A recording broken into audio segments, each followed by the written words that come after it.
justo é um processo na justiça de Deus, no tribunal de Deus, aonde o pecador é declarado justo e para Deus é como se ele nunca tivesse pecado. É por isso que o Senhor Jesus nos compara com a virgem. Virgem fala de pureza, virgem fala de santidade. Todos nós somos conscientes dos nossos pecados, das nossas falhas, mas neste tribunal de Deus, que fomos marcados pelo sangue do Cordeiro, nós temos a certeza que o Senhor Jesus nos declara justos. A Bíblia diz que diante dele não se achou um justo sequer, mas ele nos justificou mediante ao seu sangue derramado na cruz do Calvário. No tribunal do homem, quando o criminoso recebe anistia, ainda assim ele é tratado como, ou ele é considerado um criminoso com anistia, mas um criminoso. Mas o pecador no tribunal de Deus, quando ele crê em Jesus, se arrepende dos seus pecados e recebe este perdão glorioso que só o Senhor Jesus pode dar, os seus pecados são removidos e ele é declarado justo diante de Deus. E para Deus é como se ele nunca tivesse pecado. Glória a Jesus. Todas as vezes que você se prostra diante da presença de Deus, com o coração contrito, coração humilhado, glória a Deus. Glória. Com o coração contrito e humilhado na presença de Deus, baixa um pouquinho aí, está muito alto. E você se arrepende dos seus pecados, é como se o teu passado fosse esquecido. Os teus pecados são lançados no mar do esquecimento.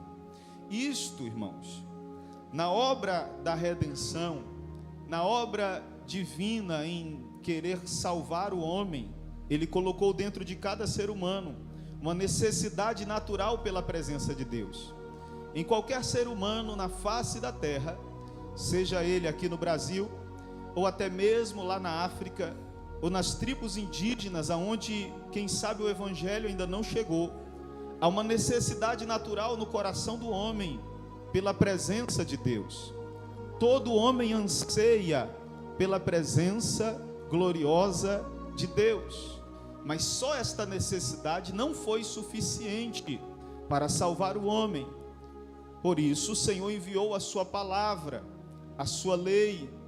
Só que a lei também não foi suficiente, porque a Bíblia diz que todos pecaram e destituídos estão da glória de Deus.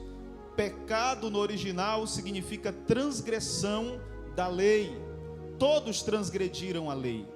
Mas aí veio o Senhor Jesus, como a necessidade natural não pôde salvar o homem, como a lei não pôde salvar o homem, o Senhor Jesus, o próprio Verbo encarnado, o Cordeiro de Deus que tira o pecado do mundo, a água da vida, o pão da vida, o bom pastor, o caminho, a verdade e a vida, a videira verdadeira, o advogado por excelência, o leão da tribo de Judá, o alfa, o ômega, o princípio, o fim, o primeiro, o derradeiro, o noivo que virá para buscar a sua noiva.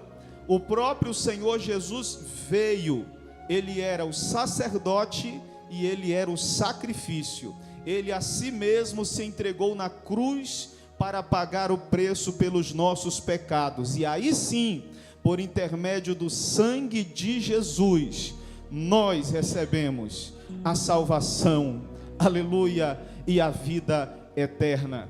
Então há 4 fases no plano de salvação para o homem. A primeira fase é a necessidade natural pela presença de Deus. A segunda fase é o processo da lei no coração do homem, trazendo conhecimento e entendimento da vontade de Deus. Mas a terceira fase é o Espírito Santo, que convence o homem do pecado, da justiça e do juízo. E a última fase é o sangue de Jesus, que nos purifica de todo pecado. Então o texto está nos dizendo que o homem passa a ser justificado sem a lei. O homem passa a ser justificado sem a lei. Que justiça é essa que se manifesta sem a lei? Que justiça é essa que se estabelece sem a lei? Ou seja, homens passaram a ser salvos sem observarem a lei, sem obedecerem a lei, sem ao menos conhecerem a lei, mas somente pela fé em Cristo Jesus, no seu último momento de vida, se arrependendo dos seus pecados, eles receberam esta tão gloriosa salvação. A Bíblia vai nos dizer, nos seus últimos momentos, Jesus foi crucificado entre dois ladrões.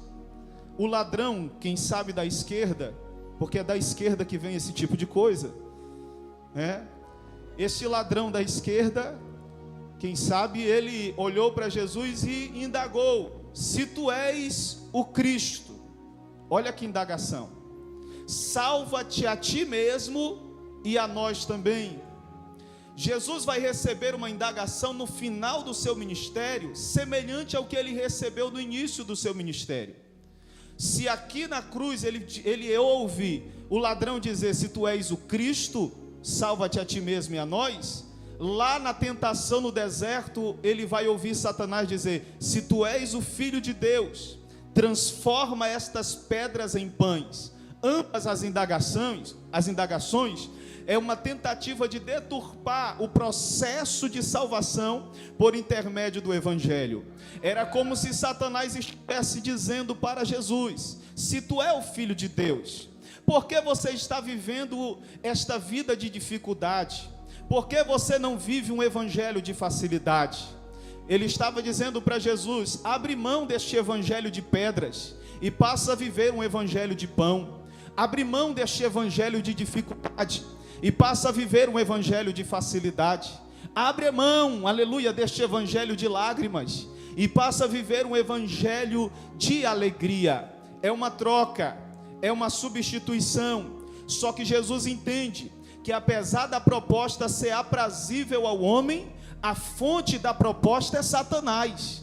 Então ele rejeita a proposta, mesmo sendo muito boa, mesmo sendo aprazível, e resiste o diabo, a ponto de que se cumpre a palavra que diz: resisti ao diabo e ele fugirá de vós.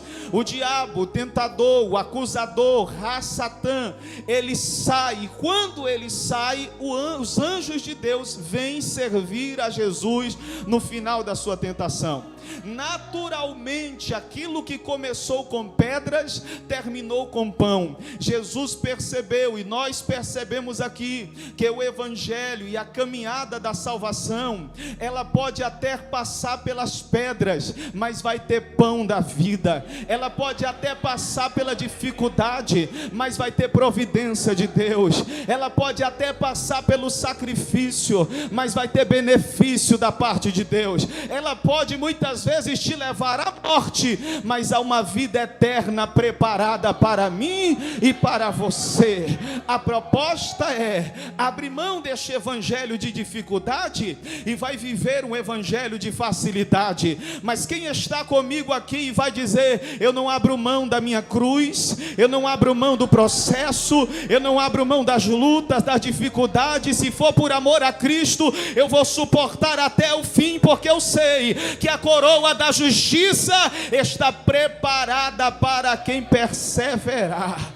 A Bíblia vai dizer, amados irmãos, que enquanto o ladrão da esquerda vai acusar Jesus, o ladrão da direita, ele vai olhar e vai dizer: ei, você nem no seu último momento teme a Deus? Nós estamos aqui porque merecemos. Ele nenhum mal fez para estar aqui. O ladrão da direita percebeu que aquele cordeiro imaculado que estava na cruz do meio não estava ali por causa do seu próprio pecado, mas estava pagando o preço pelo pecado da humanidade. Não estava ali pela sua própria culpa, mas estava pagando pela culpa de cada um de nós. Reconhecendo quem Jesus era, aquele ladrão olha para Jesus e diz: ó rei, lembra-te de mim quando entrares no teu reino. Oh, glória a Jesus.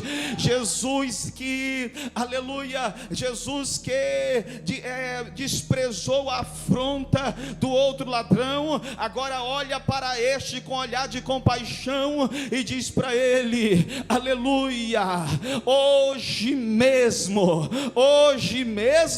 estarás comigo no paraíso. Oh, glória a Jesus, hoje mesmo estarás comigo no paraíso. Sem a lei, o homem foi salvo. Sem as obras da lei, o homem foi resgatado. O sangue de Jesus abre as portas do céu para mais vil pecador. Aleluia. Eu não sei como você chegou aqui esta noite, mas a salvação é para mim, mas também é para você. É sem a lei, porque é pela graça, e graça é favor imerecido. Oh, glória a Jesus. Aleluia. A segunda expressão que me chama a atenção dentro deste texto é que para a justificação alcançada em Cristo Jesus, não há diferença. Aleluia. Não há diferença. É um dos princípios da lei, se eu não me engano, eu não estudei isso, mas eu vou perguntar para os universitários, é isonomia, que diz que todos são iguais perante a lei? Pronto. Rapaz, eu estou esperto, eu estou quase um advogado, né? Todos são iguais perante a lei. É um princípio do direito, não é isso? Chamado isonomia. Diante do direito, diante da justiça, não há diferença. Mas a justiça, entre aspas, para o homem é cega. Mas na verdade, o homem é muito parcial. O homem julga conforme aquilo que ele acha bom. O homem julga conforme aquilo que ele pensa, conforme os seus próprios padrões. Mas a justiça de Deus é diferente. A justificação por meio de Cristo vai banir todas as diferenças. A primeira diferença que a justificação em Cristo vai banir é a diferença racial. Para Cristo não há judeu nem grego, não há branco nem negro. Para Cristo não há diferença de raça. Diante da justificação que há em Cristo Jesus, todos os homens são alcançados pelo sangue de Jesus derramado na cruz do Calvário. A Bíblia vai dizer, amados irmãos, que um dia Jesus entrou em um grande conflito de diálogo com os fariseus, com os príncipes da sinagoga. E a Bíblia diz que agora saindo, quem sabe um pouco apressadamente, uma mulher cananeia, a Bíblia diz que ela vem clamando atrás dele, dizendo: Jesus, filho de Davi. Aliás, ela diz: Senhor, filho de Davi, tem misericórdia de mim. A minha filha está terrivelmente endemoniada. No original diz: ela está miseravelmente endemoniada. A primeira informação que eu trago dentro deste texto é que ela era uma mulher cananeia. E os cananeus sempre foram inimigos do povo de Israel. Mas quando ela se viu a sua filha no pior estado que alguém pode observar, ela abre mão daquilo que o seu povo acredita, daquilo que o seu povo pensa, aleluia, ela passa a ver Jesus como a única esperança de salvação para a sua filha, aleluia, glória a Jesus. Muitas vezes é necessário alguém chegar no fundo do poço para enxergar Jesus. Sabe por quê? Porque no fundo do poço só há uma direção para você olhar, é para cima, aleluia. É por isso que eu acredito que quando Davi chegou no fundo do poço, ele escreveu o Salmo 121, eleva os meus olhos para os montes, de onde me virá o meu socorro vem do Senhor, que fez os céus e a terra. No pior momento da história daquela mulher, mulher, ela abriu mão do que o seu povo acreditava e passou a ter uma fé naquele que salva, naquele que cura, naquele que liberta e naquele que leva para o céu. E a Bíblia vai dizer, amados irmãos, oh glória a Jesus, que ela clama ao Senhor, ela vem clamando atrás do Senhor. E é interessante que ao clamar ela, Jesus não responde. Jesus não respondeu ao clamor, mas vem os discípulos e rogam por ela. E a Bíblia diz, e Jesus respondeu. Ou seja, no versículo anterior, ela clama sozinha, mas Jesus não responde. No outro versículo, os discípulos rogam por ela e Jesus responde. Porque, irmãos, rogar é um recurso de quem tem intimidade. Só quem tem intimidade pode rogar. O clamor daquela mulher sozinha chamou a atenção de quem podia rogar com intimidade. Glória a Jesus. Então, se o clamor dela não pôde chamar a atenção de Jesus, o rogo de alguém que tem intimidade pode. Aleluia. Ela clama sozinha, mas ela não tem intimidade. Aí os discípulos dizem, ela vem gritando atrás de nós, porque clamor sem intimidade não passa de gritaria. Não adianta. Aleluia. Olha para alguém que está do teu lado e pergunta para ele, tem intimidade com Jesus? Clamor sem intimidade não passa de gritaria. Oh glória, tem que ter intimidade. Aleluia, glória a Jesus. Mas ela não desiste. Ela pode não conhecer ele, ela pode não ter intimidade com ele, mas uma coisa ela faz, ela não desiste. E a Bíblia diz que quando Jesus está caminhando, ela, aleluia, se prostra diante dele e o adora. Ela estava dizendo, se eu não posso chamar a tua atenção clamando, eu vou chamar a tua atenção adorando. Aleluia. Porque o atalho, o segredo para uma vida de intimidade se chama adoração. Talvez enquanto você está clamando, Deus não está respondendo. Talvez enquanto você está clamando, Deus não está te atendendo. Mas lá em João capítulo 4, versículo 23 e diante, diz que Deus está procurando os verdadeiros adoradores que adoram o Pai em espírito e em verdade. Oh glória! Se o clamor não chamar a atenção de Jesus, dobre o teu joelho e adore em espírito e em verdade, e Ele vai parar para te atender. Qual foi o formato da adoração dela? Ela disse, Senhor, socorre-me. Senhor no original vem do hebraico Yahvé, que significa o Deus que existe eternamente, o Deus autoexistente. Mas só que como os judeus não podiam chamar o nome de Deus em vão, eles trocavam por Adonai, que significa Senhor soberano.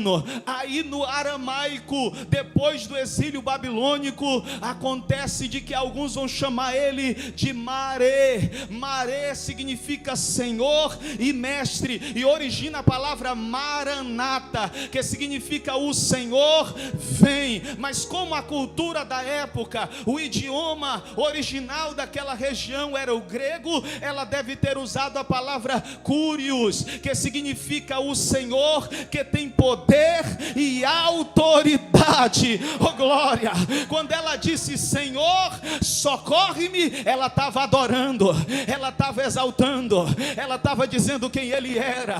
Aí Jesus olha para aquela mulher, olha para a raça dela, e como um bom judeu, Ele vai botar ela na prova e vai dizer, ó mulher, não convém tirar o pão dos filhos e deitá-lo aos cachorrinhos. Aí ela vai dizer, mas Senhor, oh glória a Jesus, até os cachorrinhos comem das migalhas que caem da mesa dos seus senhores. Ela estava dizendo, aleluia, que quem tem poder e autoridade, pode abrir o acesso para quem quiser.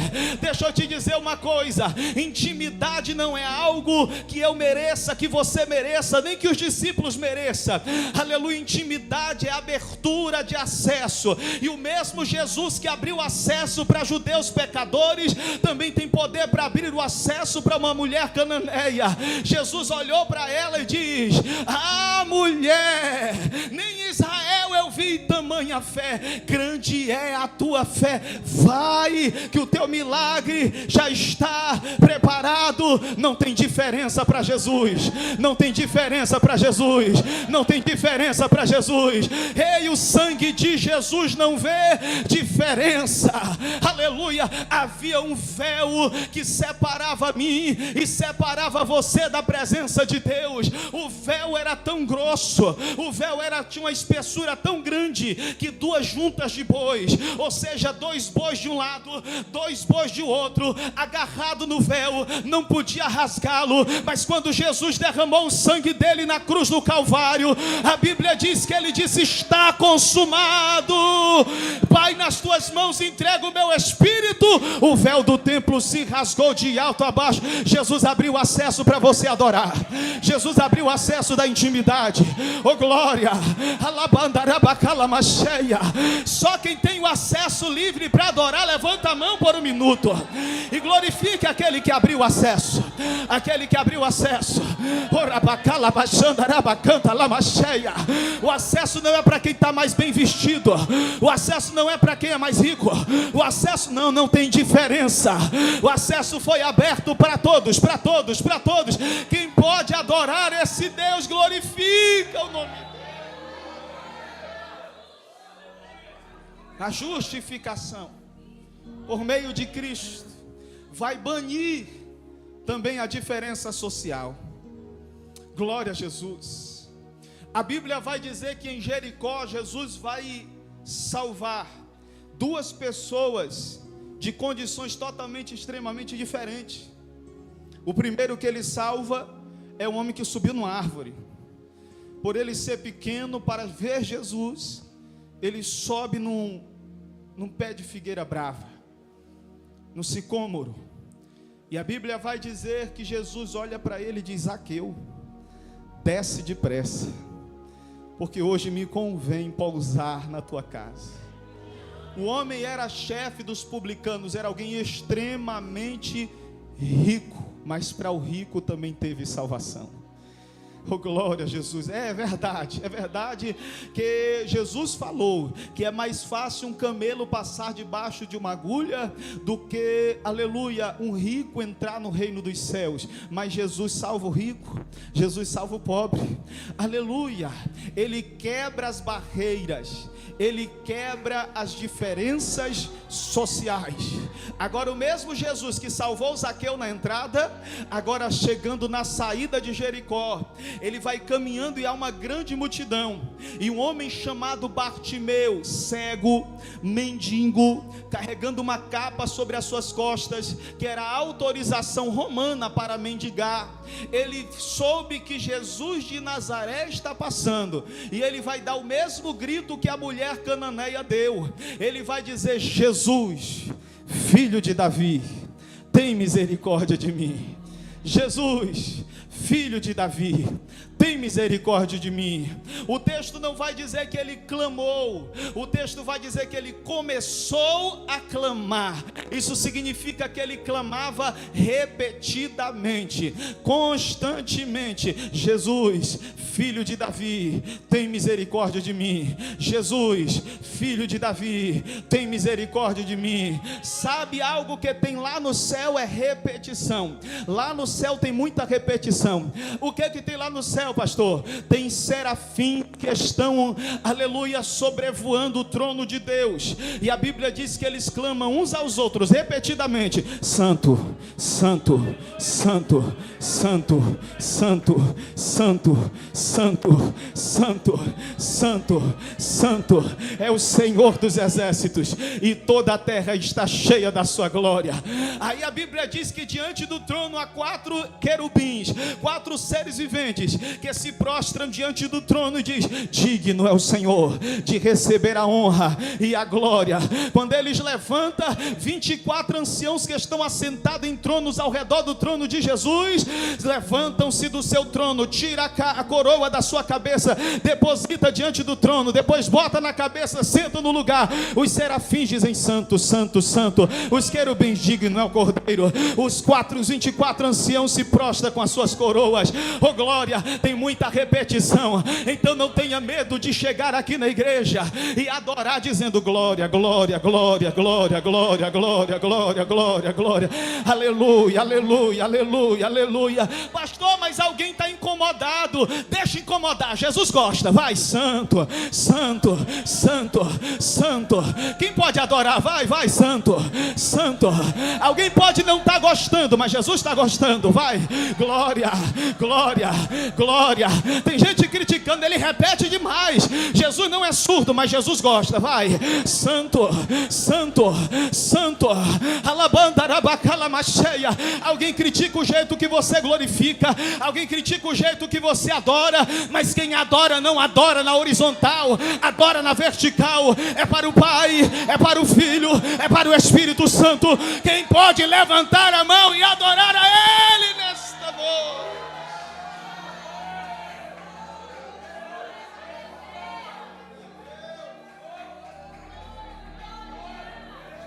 Jesus, filho de Davi, tem misericórdia de mim.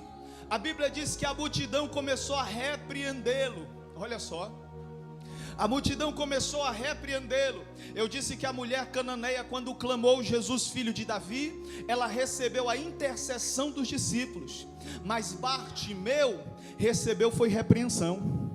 Alguém dizendo: cala porque ele não vai te ouvir, cala porque ele não vai te escutar. Só que, aleluia, tem muitas pessoas que mesmo debaixo da intercessão para. Tem muita gente que mesmo debaixo de intercessão desiste. Tem muita gente que mesmo debaixo de intercessão volta para trás. Mas tem alguém que mesmo debaixo de calúnia, de perseguição, de levante, oh glória, mesmo alguém mandando ele parar, mandando ele desistir, ele diz: eu não paro, eu não paro, eu não paro, eu não paro, eu não desisto, eu não desisto, oh glória a Jesus. Ele disse: Jesus, filho de Davi, tem misericórdia de mim. O texto vai dizer que quanto mais mandavam ele parar, mais alto ele gritava. Sabe o que isso significa? Tudo o que fizeram para parar ele teve efeito contrário. Eu quero profetizar sobre a vida de alguém aqui, que tudo que estão fazendo para te parar vai ter efeito contrário. Estão colocando o nome na boca do sapo, vai ter efeito contrário. Estão arriando macumba na encruzilhada, vai ter efeito contrário. Estão jogando na cachoeira, vai ter efeito contrário. Estão jogando palavra de maldição, vai ter efeito contrário. Orabacala macheia, estão jogando pó de pemba, vai ter efeito contrário. Estão jogando água de ebó, vai ter efeito contrário. Você não depende, alamando comindácia, você não está refém destas coisas, porque você está guardado pelo sangue, pelo sangue, pelo sangue, pelo sangue, pelo sangue do Cordeiro. Só quem está debaixo do sangue adora aquele que te salva.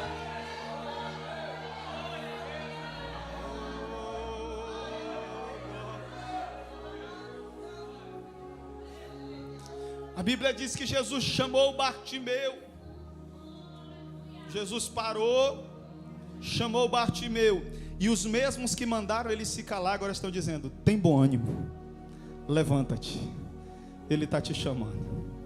Oh glória a Jesus. Bartimeu se levanta, guiado por aqueles que mandaram ele parar, guiado por aqueles que mandaram ele desistir.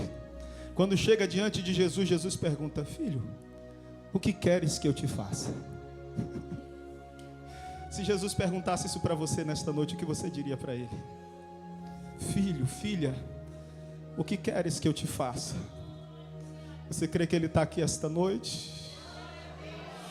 Oh glória, aleluia, aleluia, aleluia. Você crê que ele está aqui? Ele está dizendo para muita gente aqui: o que queres que eu te faça? Ele disse: que eu veja. Eu quero ver. Aleluia. Alguém poderia ter dito, mas ele podia pedir salvação. Ele podia pedir libertação, mas ele pediu para ver. Sabe por quê?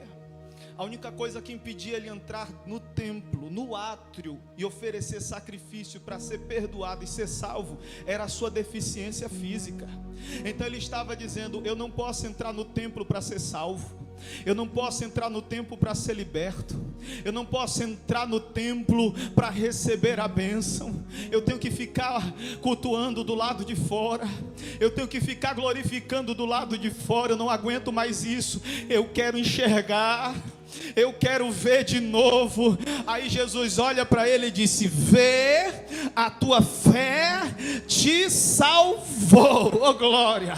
Jesus estava dizendo para o cego: eu não vou te dar apenas cura, eu também vou te dar salvação. Eu também vou te dar salvação. Eu também vou te dar salvação. Por quê? Porque o Espírito do Senhor está sobre mim, pelo que me ungiu para pregar as boas novas aos pobres, para libertar os prisioneiros, abrir a visão dos cegos, proclamar a libertação aos cativos e anunciar o ano aceitável do Senhor. Oh glória! A justificação de Cristo vai banir todas as diferenças. Todas as diferenças. E a última diferença que a justificação por Cristo vai banir, aleluia, é a diferença religiosa. Porque naquela época a religião separava aqueles que eram pecadores, desprezava aqueles que eram pecadores. Aí Jesus vem com uma roupagem diferente. Jesus não vem com lei, Jesus vem com graça. Alguém disse: por que você come e bebe com pecadores? Jesus disse: o médico vem para os doentes e não para os sãos. Eu vim, senão buscar e salvar os que se havia perdido. Aquilo que a religião não pôde fazer, Jesus disse: eu vou fazer. Eu vou fazer. Aí Jesus está numa reunião com vários religiosos. Fariseu, o nome dele era Simão, dono da casa. Coloca uma mesa para Jesus. A mesa naquela época era da altura do chão. Muitas vezes era um tapete no próprio chão. A pessoa que se assentava à mesa, cruzava as pernas, colocava os pés para trás, com uma das mãos apoiava o seu corpo e com a outra se alimentava. Enquanto eles estão reunidos debaixo de uma tenda, ao redor pecadores estão ouvindo aquilo que Jesus iria falar, porque por onde Jesus ia, ele era seguido por uma grande multidão. Mas uma pecadora disse: eu não vim para o culto só para ouvir. Eu não vou aceitar ficar no culto só para ouvir. Ela pegou um vaso de alabastro com unguento e disse: eu vou romper a barreira. Eita. A Bíblia diz que ela viu, aleluia, os pés de Jesus e disse: é lá mesmo que eu vou me prostrar. Oh, ela se prostra aos pés de Jesus e diz: eu sou pecadora, mas eu vou adorar. Eu sou pecadora, mas eu vou glorificar. Ela se prostra e começa a chorar, como algumas pessoas aqui já estão chorando. Oh glória! Ela começa a derramar as suas lágrimas nos pés de Jesus e lavar os pés de Jesus com as suas lágrimas. Daqui a pouco ela solta o cabelo. Para uma mulher judia era uma vergonha soltar o cabelo da mulher judia tinha que ficar preso. Ela solta o cabelo, enxuga os pés de Jesus com seus cabelos, pega o vaso de alabastro, derrama os pés de Jesus. O perfume toma conta do ambiente. Quem está adorando com esse cheiro tão maravilhoso é uma mulher pecadora. Oh glória! Quem está glorificando desta forma, quem rompeu a barreira e disse: eu não vou apenas ouvir, eu vou adorar, é uma mulher pecadora. Tomou conta do ambiente e ela começa a beijar os pés de Jesus. A justificação de Cristo fez com que, aleluia, o fariseu eu acusasse, se ele fosse profeta, saberia que essa mulher é uma pecadora. Jesus conta uma parábola, e após contar a parábola, Jesus disse: entrei na tua casa, Simão, e não me deste água para os pés, mas ela lavou os meus pés com as suas lágrimas. Não, aleluia, me ungiste, mas ela me ungiu com ósculo, me ungiu com óleo, com unguento. Não me deste ósculo, mas ela, desde que chegou, não tem cessado de beijar os meus pés. Uma mulher pecadora ensinou para um religioso o que é fazer valer a pena estar na presença de Deus. Deixa eu te dizer uma coisa, pega na mão desse irmão, me ajuda a pregar. Diga para ele: se você está na casa de Deus, diga para ele: faça valer a pena, faça valer a pena, faça valer a pena, faça valer a pena. Fica de pé em nome de Jesus. Faça valer a pena. Se está na casa, faça valer a pena. Não tem diferença, não há diferença. O pastor adora, mas o novo convertido também adora. Aleluia.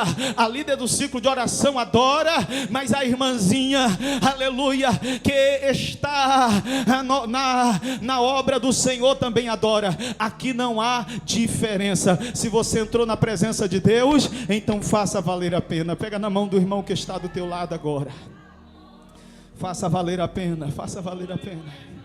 Oh, glória a Jesus, aleluia. A religião não vai te salvar. Aleluia, não, é Jesus, é Ele. Ele precisa ser o amado da tua alma. Ele precisa ser o amado da tua alma. Só quem ama Jesus adora. Só quem ama Jesus adora. Pastor, eu não estou com vontade. Adora do mesmo jeito. É aí que é o adorador, é aí que é o adorador, aleluia. É esse aí, quem só adora, quem está com vontade não é adorador. Aleluia, o verdadeiro adorador, ele adora com vontade, sem vontade, com prazer, sem prazer. Ele adora quando está aberta, quando está fechada a porta. Ele adora quando está fácil, ele adora quando está difícil. Ele adora quando o céu está aberto, ele adora quando o céu está de bronze. Ele adora quando a despensa está vazia. Ele adora quando está empregado, ele adora desempregado. Ele adora, aleluia, com frio, ele adora também no calor. Ele adora com carro, ele adora de bicicleta. O verdadeiro adorador, ele adora, aleluia, doente, ele adora ação. O verdadeiro adorador, ele adora em espírito e em verdade. Quem pode adorar a ele? Quem pode? Abre a boca agora por 1 minuto e comece a adorar. Comece a adorar, comece a adorar, comece a adorar, comece a adorar. Adore, adore, adore, adore, adore, adore, adore. Sinta a presença de Deus, sinta. Não há diferença, não há diferença. O altar aqui é simplesmente um lugar, um ambiente mais